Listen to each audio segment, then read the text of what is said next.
No, we shouldn't. We should emphasise the opportunities that it brings to us, and we should realise that in parallel to developing and understanding the applications, researchers are also looking at potential safety challenges. So as with any new material or any new chemical, there may be some new aspects to how it interacts with us as humans or with the environment.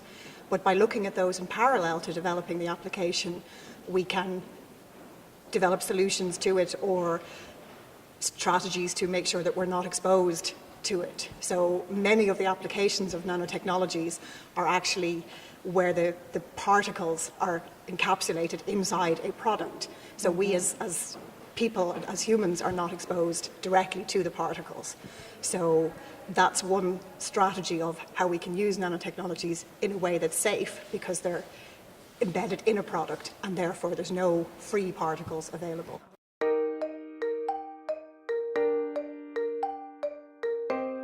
Well, every chemical is toxic to us at sufficiently high concentrations.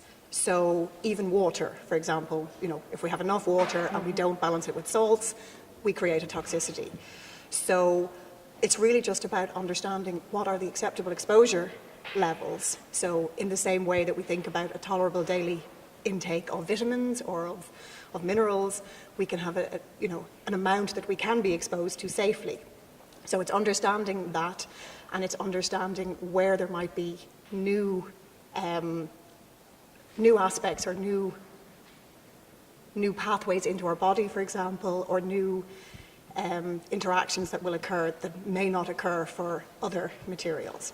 So, for example, nanomaterials have the same size as the cells in our bodies, and they also present a scaffold that binds a lot of biological molecules. So that means that instead of just passively interacting with us, nanoparticles and nanomaterials can actively engage with us. And of course that offers enormous potential benefits in terms of nanomedicine and nanodiagnostics. Okay. And as we understand that, it allows us to design materials for other uses not intended to reach our body in such a way that they don't engage with our cells.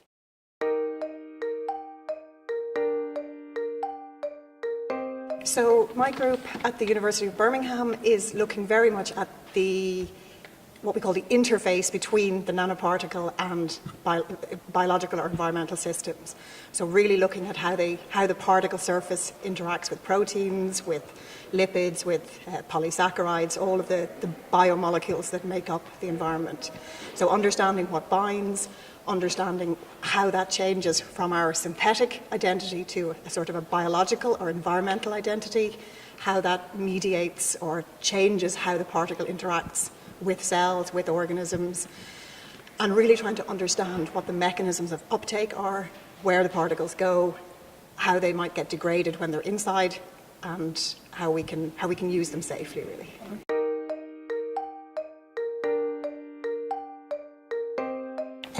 For the last about 10 years, the European Commission have been investing quite heavily in development of applications of nanotechnologies, but as I said, in parallel, looking at these potential safety issues. So during the Framework 7 programme, which ran from 2007 to 2013, there was about 50 projects specifically focusing on nanosafety aspects. That's continuing now in Horizon 2020. And in addition to dedicated projects on nanosafety, most projects now are big projects around energy, around medicine, around applications of nanotechnology, also have to include a work package or a set of experiments related to understanding the safety. So it really is embedding, making sure that the products that we're developing are safe for European consumers.